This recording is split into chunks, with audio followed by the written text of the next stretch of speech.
What's up, Sooner Nation? Welcome to the SI Sooners podcast. It is episode 5, and this thing is moving along. Feels like we just got started. We got to talk about one thing and one thing today only, Parker, and that is, we got to talk about everything, actually. The Big Ten, the Pac-12. The Big 12 made its a decision. They're going to play Bob Bowlsby today.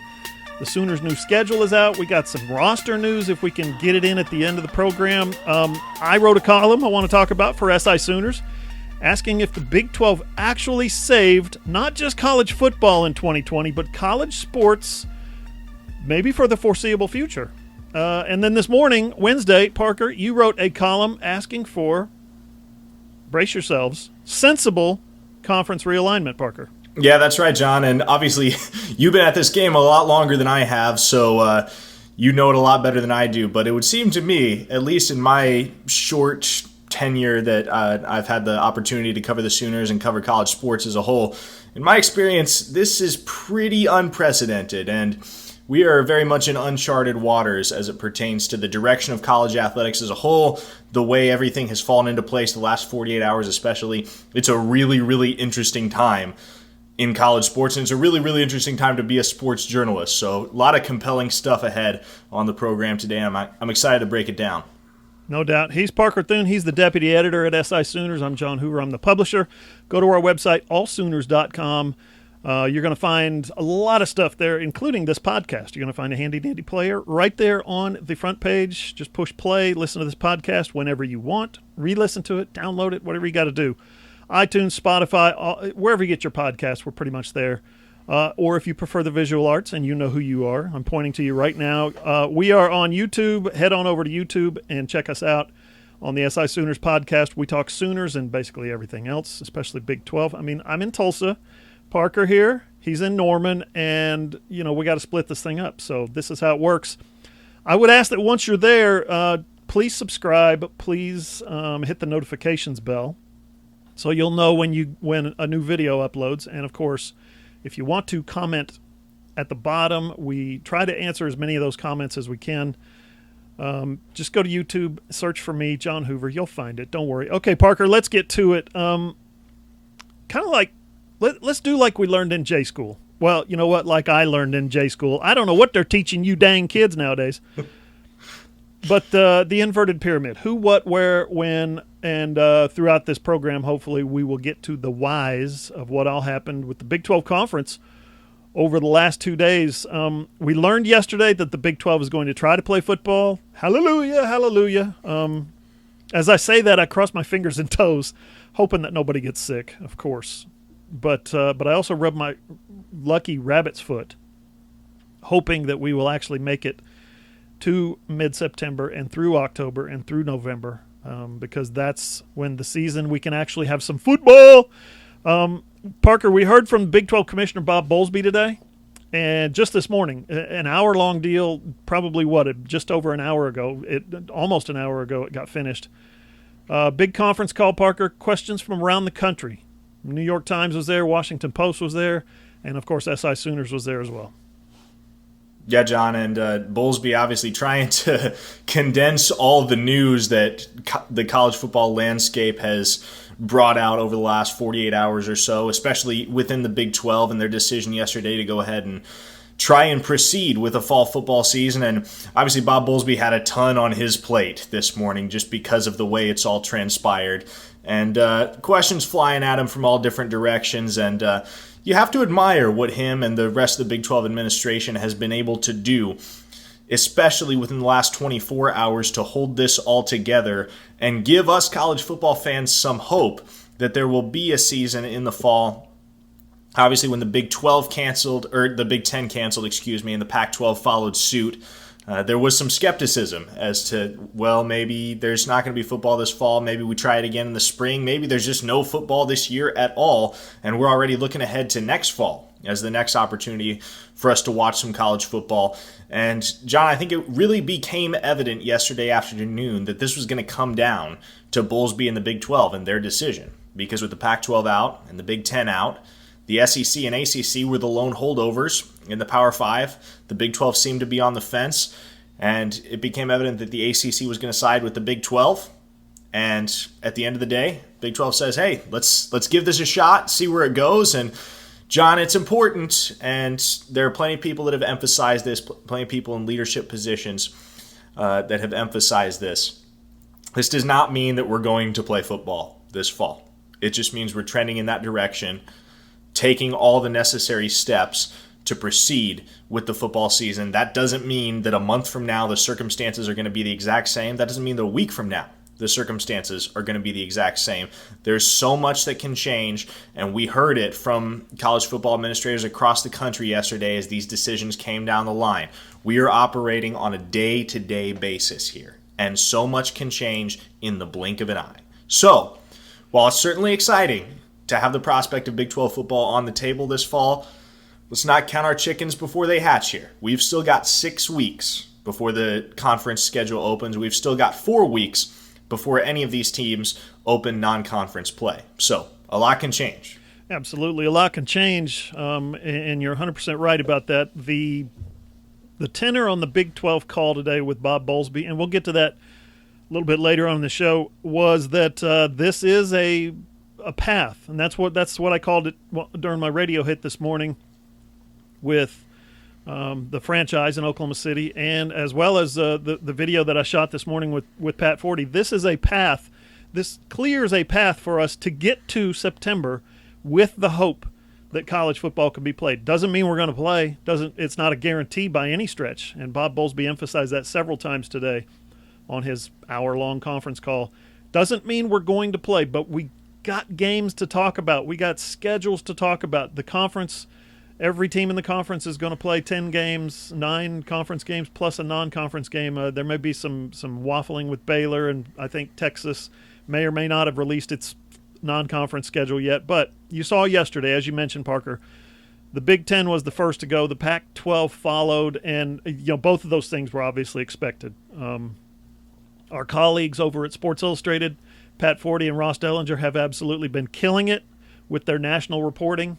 Breaking the news from every conference, including yesterday. It was Pete Thamel at Yahoo and the guys at Sooner Scoop who broke the news initially that the Big 12, following those withdrawals this year from competition by the Pac-12 and the Big 10, that the Big 12 was actually going to be the one to say, we're playing. We're going to try and play.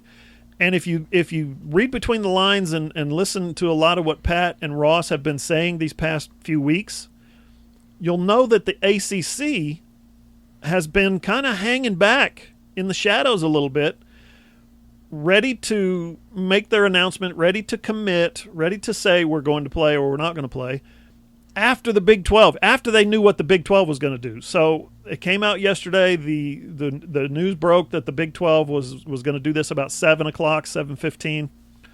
But the ACC had gotten word from the Big 12 previously, hey, we're going to try and play football. So the ACC comes out with a statement right like 6 minutes later, followed by the SEC coming out with a statement, and everybody now is singing Kumbaya, and the Big Ten and the Pac-12 are these liberal, crazy conferences that are way out there on an island somewhere, right? That's the way football fans in the South and in the Big 12 football footprint are looking at this. So the ACC didn't want to be they would have rather have been one of the 4 in an 80-20 split that didn't play versus one of the, am I saying this right? One of the 2 in a 60-40 split that did want to play. I botched that up. If they could not play, they would have been happy to be in line with the other 4 conferences. So the Big 12's decision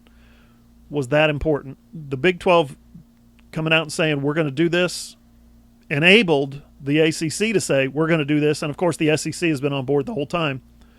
I think they felt okay about that, and I think that has left an impression on the Big 12 footprint.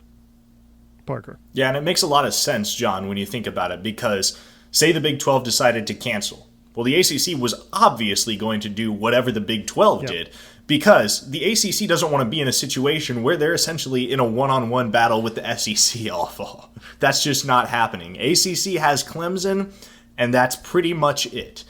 When you're taking the 14 ACC teams and stacking them up against the 14 SEC teams and basically creating a sprint to the finish line between 28 Power 5 teams for some modified version of a college football championship, the ACC does not feel good about those chances. And so with the Big 12 still in the mix and deciding that they're going to proceed and they're going to do their best to hold a football season in the fall, it makes a lot of sense for the ACC to join in solidarity one way or another, and I don't think they have any issue now going out there and playing football this fall now that they know that their counterparts in the Big 12 are on board. And again, that's not to say that this couldn't change. Who knows? Maybe tomorrow there's a coronavirus outbreak on one of the ACC campuses and the ACC has to cancel. And we're left with just the Big 12 and the SEC for a moment. I mean, there's so much that hangs in the balance every single day as we continue down this path and COVID-19 continues to impact everything about our daily lives, not the least of which is college football. But for now, I think everybody's excited to just have some football to look forward to this fall, even though you're only looking at 3 of the Power 5 conferences and maybe a couple Group of 5 conferences as well. I know I'm excited. Here's the kind of the nuts and bolts of the meeting yesterday between athletic directors and conference presidents. Here's how it shook out. It was a conference call, we're told. The Big 12 presidents and ADs met Monday night for a couple of hours. They basically started with a 90-minute presentation from their medical people, their scientists, the experts, the people who know. That presentation included a debriefing on the latest research and information about myocarditis, which is the inflammation of the muscles around the heart, which, of course, can be debilitating and even fatal. There are student athletes who have been diagnosed with this. Bob Bowlsby did address this on his conference call today and talked about the science, what the Big 12 is looking at versus what the other conferences are looking at. They went into the meeting split, as Pat and Ross have illustrated many times on Sports Illustrated. I'm actually told it was very close, get this, Parker, to the, was very close to the same vote that the league kind of waffled on and was stuck on way back in 2016 when the Big 12 held basically online expansion tryouts, like an American Idol type thing. This was 2016. Two schools definitely said, yes, we want to go. 2 schools definitely said, no, we definitely do not want to go. And that left 6 teams, 6 schools, 6 presidents, ADs, whatever, right in the middle, kind of swing votes. And they could be undecided. They needed more information. They needed more time. But you know what? It's the Big 12, and just like they did in 2016, they came together, got enough of a consensus to proceed to at least trying to start the season. I think we're all happy about that.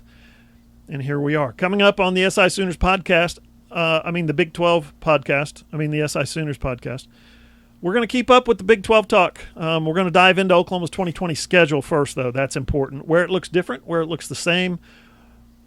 Is October harder than it was? Is November easier than it was? We'll figure that out. And the rest of the Big 12 as well. All that's coming up next. Hey, are you a business owner looking to get your product out there to the masses? Let's say you run a hotel in Norman or a car dealership in Oklahoma City or a restaurant in Edmond, or maybe you're a small online business who creates and sells OU merchandise and you just want Sooner Nation to come sample your wares. Well, then consider advertising in this space right here on the SI Sooners podcast. SI Sooners reaches thousands of readers, viewers, and listeners literally every day, and the SI Sooners podcast is the ideal place to find your next customer. To advertise, send an email to allsoonersi@gmail.com or DM us on Twitter at @all_Sooners. Social media time. Follow us on Twitter. That's the easiest way to keep up with all the good work we're putting up at SI Sooners, allsooners.com.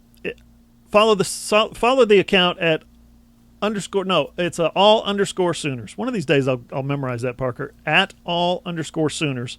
Follow Parker at Parker Thune, Thune, and follow me at John E. Hoover. You can also follow Parker on Instagram at Parker Thune and find me on Facebook at John E. Hoover Media. Simple enough. And don't forget, if you like the video version, find me on YouTube. Just look for my YouTube channel, John Hoover Media. You're going to like that channel if you like OU content, I promise. Okay, Parker, let's talk about the schedule. It came out just this morning, like an hour and a half ago. First, allsooners.com is where you can read along. We've got a graphic version. We're going to have the team-by-team version throughout the Big 12. We're going to have the week-by-week version. Easy peasy. Everything you want out of your college football scheduling for 2020. Parker, the Big 12 announced this schedule today. And you know what? Before we get too far ahead of ourselves, we need to say, 1 week ago today, the Big 10 Conference and the Pac-12 Conference were coming out with their own schedules saying, look what we're doing. We've got schedules out. And everybody was all excited. And here we are a week later. Those guys have closed up shop. They're not going to play. So all that excitement and enthusiasm we had about last week's schedule release was wasted. I hope that doesn't happen. But we got to talk about the OU schedule, Parker. Yeah, definitely. And, most of it obviously stays largely the same. They retain the Missouri State game as the non-conference, which I think a lot of us expected. But a little bit of shuffling going on with the way that the conference games are scheduled. And we'll want to dive into that, John, because I do think it affects the way that the Sooners take a look at how it all lines up for them.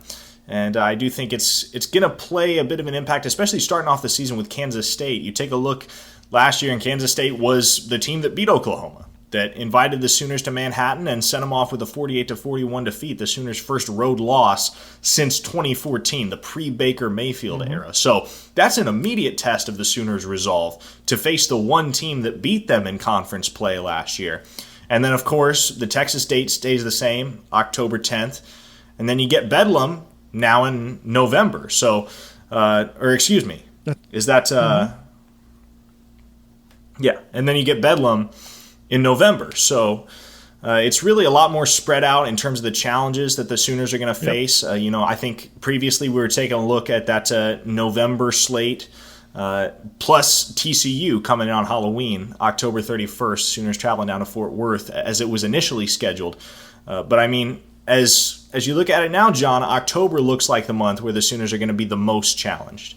Yeah, I'll start with, like you said, K-State. I don't expect K-State. They lose so much playmaking in their backfield. They lose all their running backs. They lose their entire offensive line.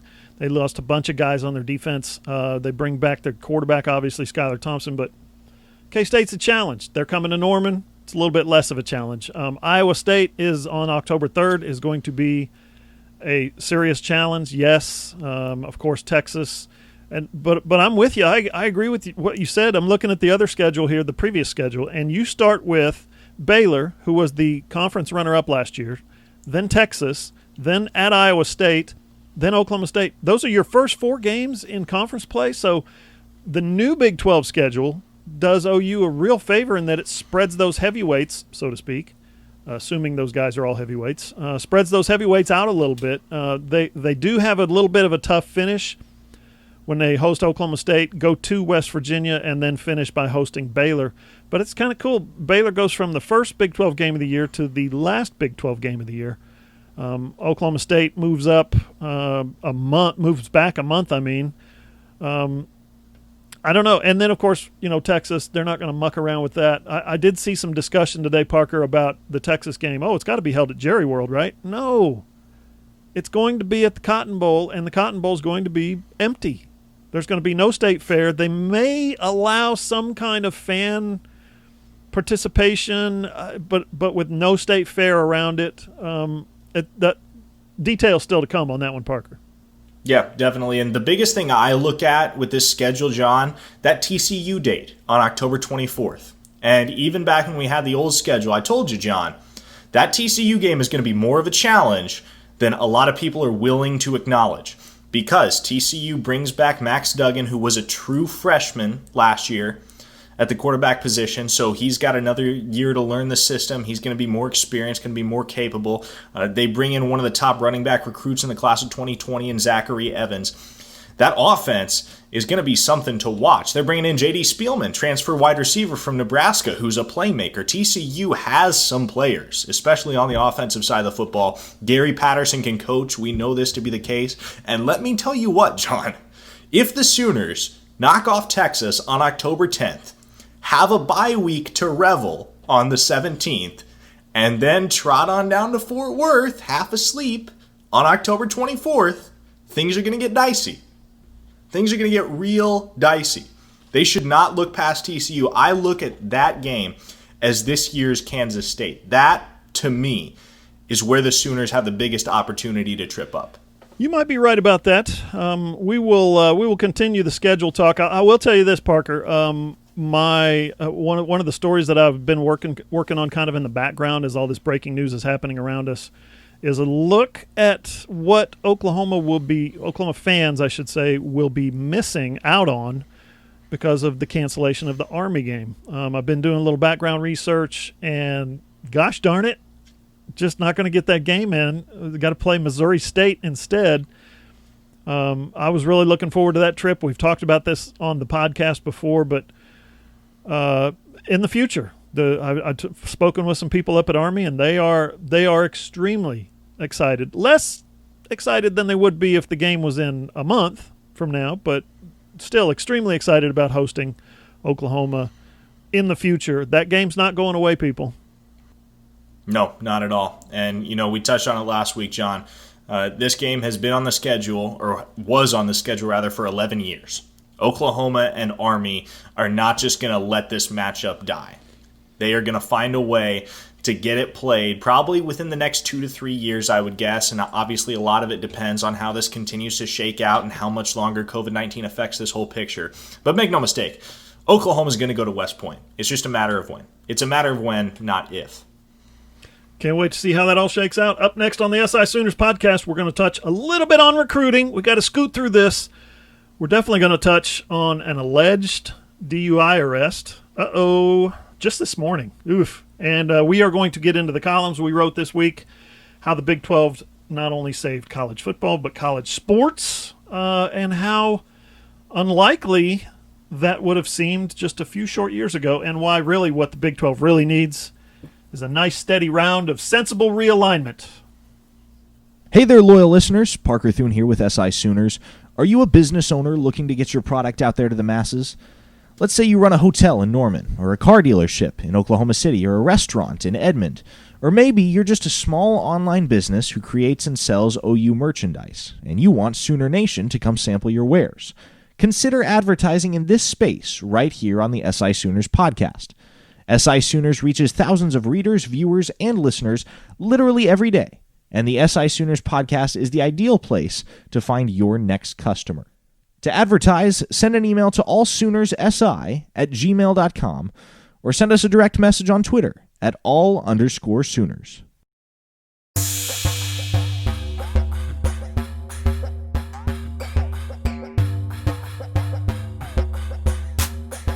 Final segment of the SI Sooners podcast. I just want to remind everyone real quick that in 2010, one short decade ago, this league was literally on life support.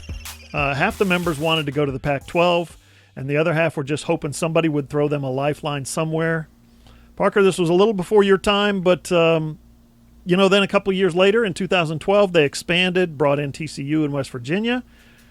And kind of that, it was, West Virginia's from the failed Big East Conference. Let's see if I can remember all the lineage here. TCU was from the Southwest Conference, Conference USA, Mountain West, the Big East for about a week, and then finally the Big 12. Those guys didn't do anything. That's why I said, They didn't really do anything to raise the Big 12's, national perception or image. Sorry, Frog fans. Sorry, Mountaineer fans. It's true. You're talking about a conference that went from the mid-'90s to the mid-2000s, competing for a national championship literally every year. Every year the Big 12 went into November as the standard bearer for who was going to compete for, win, at least be in the final discussion for the national championship. Adding TCU and West Virginia did nothing to enhance that. The conferences kind of slipped a little bit, but Parker, you skip ahead from 2012 to 2016, and it's the American Idol thing that I mentioned earlier. They had a online tryouts. You could submit a little video audition, I guess, and the Big 12 would assess your skills and your talents and what you brought to the table. They had virtual presentations and PDFs, and of course, nothing came of it. Parker, it was an embarrassment, frankly. But here we are in 2020, and as college football is fighting for its very life, it's the Big 12 who reaches out and says, for now, we're going to do this. We're going to save this sport. I don't think that's overstating it, Parker. I don't think it's overstating to say the Big 12 has, for now, saved college athletics. Not at all, John. Not at all. It's not an overstatement at all because, like you said, or as we said earlier, if the Big 12 cancels yesterday, the ACC follows suit, and then the SEC is left alone on an island, and they essentially have no choice but to cancel college football. And, John, I don't think we talk enough about the impact that a lost football season can have on university budgets and athletic department budgets. Right now, Nebraska, who has stated repeatedly in the wake of the Big Ten's decision yesterday that they are still looking to play football by hook or by crook in fall 2020, Nebraska's looking at an $80 to $100 million shortfall in their athletic budget if they don't play football. College football is such a big driver of revenue for universities across the country. And if the Big 12, if a couple of those athletic directors waffle on their votes and they say, nope, you know what? This doesn't look like a great idea. Maybe we should cancel. Try it again in the spring, John. We know football's not going to happen in the spring. It's just not it's not a plausible scenario. Yeah. And it's just such a logistical gridlock to try and unpack everything that would have to happen in order to play football in the spring. But the fact that the Big 12 decided what they did and decided, you know what? We're going to try and make this work. And it might all go down in flames, but we're going to do our best to play football. The fact that the Big 12 was willing to step out of line with the Big 10 and the Pac-12 when it would have been so much easier to just follow suit and let all the other dominoes come crashing down. The fact that the Big 12 did that for now has very much saved college sports, at least in the immediate future, in terms of the ability to play these seasons, these universities' ability to generate revenue off those sports, and to continue to stay solvent financially. Yeah, I think maybe it could be an overstatement if we get to September and nobody's season is being played out. Everybody's got the virus, no games being played. I think at that point, college football, for now, as it is in this format, kind of withers and dies a little bit. But if we get games, and if the conferences and the schools get money, this is important. That means all those other sports that kind of just take up space on campus and they get scholarships, and they're a lot of fun to watch on TV when they're on, or go have a cold beverage while you're watching it on a spring afternoon, but they don't actually make any money. They don't actually bring anything to the university. All those sports, if college football makes it, all those sports get to hang around. And I hear this all the time. Hoover, nobody cares about baseball. Nobody cares about softball, which isn't quite true. Nobody cares about soccer or tennis or volleyball or rowing. That's fine. I'm not saying you have to care. And I don't care if you don't care. Parker, brace yourself. I'm getting ready to go on a rant here. All right. What I do care about is this. There are thousands and thousands, literally, of young people every year who get to go to college for one reason and one reason only. And that is because they're good at volleyball, or they're good at soccer, or they're good at softball, or whatever it is. While those kids, a lot of them would go to college anyway, whether they were, athletically inclined or good at their sports or not. A lot of them come from well-to-do families, and they could go to college, and it's not a big worry. But a lot of them, I'm telling you, a lot of them do not. I'll say this as plainly as I can. A lot of those kids would not go to college without athletic scholarships. So you're probably asking, so what? Who cares? Who cares if they go to college? So this is where I'm getting to. Those thousands of young people every year that I talk about, there are people who, those guys, listen, they're making 4.0s in high school. They go to college and they're making 3.9s and 4.0s. They're unbelievably smart people, unbelievably driven, educated, enthusiastic people, young people who they're going into the medical fields. They're going into nursing. They're going into occupational therapy, physical therapy, speech therapy, special education in general. They're teaching, they're coaching. these are people who go to college because they want to make a career out of helping people, all right? And we may go long here because of my rant, but I think we're okay. If they don't go to college without that athletic scholarship money, if they don't get that degree, then they don't go out and make a difference in society in those fields. This is huge. Our society is diminished without college student athletes. Don't tell me it's not. I'm going to tell you why right here. My daughter was really good at soccer when she was little. She got into high school, got into club soccer. She was really good at soccer. She gets a college scholarship. She goes to the University of Tulsa, which is a prestigious university, academically and otherwise. She got a full scholarship to go get an exercise and sports science degree. And now, right now, she's a year out of college.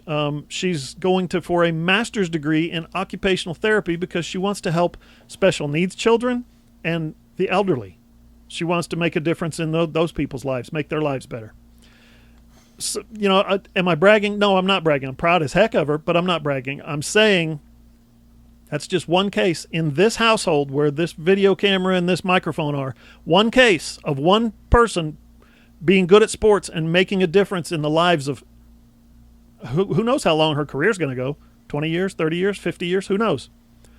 All because she was good at soccer. So now consider, I talked to a couple of ADs yesterday, athletic director department types, hundreds and hundreds of athletes. TU has 240 scholarship athletes. OU has 450 to 500 scholarship athletes. And you divide that among 4 years, that's 100 kids a year at one school who are going out and making a difference in these people's lives. So don't tell me nobody cares about these sports. Don't tell me they're siphoning off of football's riches. I know all this, of course. But these sports are important. Getting these kids into school, getting them out of school, getting them into society as productive citizens is hugely important. I can tell you this, we would not have been able to send my daughter to TU without athletic scholarship. And who knows what school she'd have gone to. We'd have probably sent her somewhere, but who knows? Who knows what she'd be studying? Who knows where she'd be right now? But as it is, it worked out. We were fortunate. She got that degree. She played soccer for 4 years. She earned some awards. It was brilliant. It was the most amazing thing as a parent that you can imagine, changing the lives of families across America. Okay, Parker, I got to stop this rant. People are tuning me out. You know what, Parker? Let's shift gears and give the people what they want. It is recruiting news time. I haven't prepped anything. There are a number of kids who are coming up. It is August 11th. No, it's August 12th right now. There are a number of kids who are coming up who have announced who are going to announce where they're going to go to college. Parker, tell us the latest developments. Yeah, I'll keep it tight, John.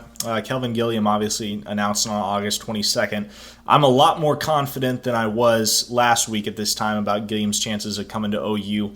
I do think that Caleb Williams and Damon Harmon have had an influence on his decision. I do think that the bond that he's forged with the coaching staff at Oklahoma and that bond that's existed for quite some time is going to ultimately drive him to Norman. So unless something drastic changes here in the next week, I would expect that you can count Kelvin Gilliam among the Sooner commits on August 22nd. A couple other guys to watch, Jalil Farouk, wideout from the DMV area as well. 4-star guy committing on September 27th. I'm pretty confident that he's coming to OU as well. And the guy to watch from that same DMV area, Tristan Lee, 5-star offensive tackle, who is considering LSU as well as Oklahoma, Clemson, and a couple other very prestigious schools among his top 5. But LSU, Clemson, and Oklahoma, it looks like it's going to be between those 3. That's very much up in the air at this point. But I tell you what, John, if OU does indeed secure Kelvin Gilliam and Jalil Farouk, 2 guys that hail from that DMV area, in addition to having Caleb Williams and Damon Harmon among their recruiting class, it's only going to enhance the allure of the Sooners in the eyes of Tristan Lee. So that's definitely something to watch there. All right, we'll hit more on recruiting next week's pod for sure. Hopefully there won't be so much breaking news. A couple of items that we need to get to before we wrap up. Marcus Hicks had Achilles surgery. His dad posted a couple of photos of him on social media, so he looks very much out for the season. Whatever the season ends up looking like, Marcus Hicks won't be a part of it. It's going to probably, I think he took a red shirt last year. He played in some games, but I believe he took a red shirt. And then the big one, the news this morning, again, Sooner Scoop with the news, Jalen Redmond, DUI, alleged DUI, was arrested, booked into Cleveland County Detention Center at 3:34 this morning. This is maybe a bit of a reflection. I mean, who knows what would have happened otherwise. You can't speculate and play the conjecture game, but I can tell you this. We had no headlines from the University of Oklahoma other than a handful of injuries. No headlines out of the football team, and then Lincoln Riley says we're going to cut these guys loose for a week because the schedule got bumped back. There's some flexibility now up front, so we're going to give them some time off.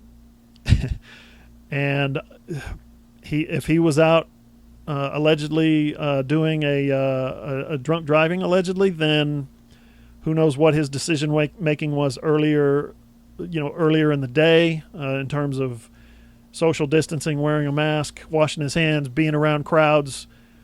This is just, I mean, it's Parker, when he told us last week that he was cutting the guys loose for a week, the first thing I thought was, this is a bad idea for the football team. This is something that the football team probably doesn't need, is guys running around blowing off steam during a pandemic as they're trying to buckle down in the final moments preparing for a college football season.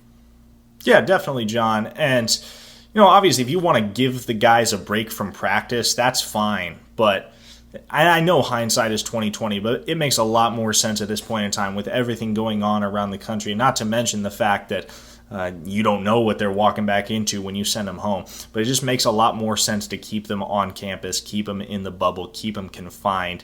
And if you want to give them a break, that's great, but keep them close. And this hurts because Jalen Redmond is more than likely going to face a suspension come the season, and the Sooners are already going to be presumably down Ronnie Perkins at the defensive end position due to his failed drug test before the Peach Bowl last year. So that's two big hits to the Sooner defensive line as we head into the fall season here in 2020. Yeah, and Bob Bowlsby, you mentioned the bubble, Parker. I want to touch on that real quick as we get out of here. Bob Bowlsby said the college football training camp scenario is as close to a bubble as you can get in college sports.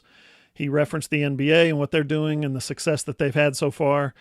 But in college, it's different. OU students reported to campus yesterday. They're going to school today. I don't know how full it is. I don't know what percentage of kids are taking online classes or not, in-person classes. I mean, that's something we'll have to figure out as we go. Listen to this podcast on iTunes, Spotify, wherever you get your podcasts, or just find it on our website, SI Sooners, allsooners.com. Or go to YouTube and just subscribe. Watch the video version. You're going to love it, I'm telling you. Go to YouTube, look for John Hoover Media. For Parker Thune, I'm John Hoover. Thanks for watching. See you guys.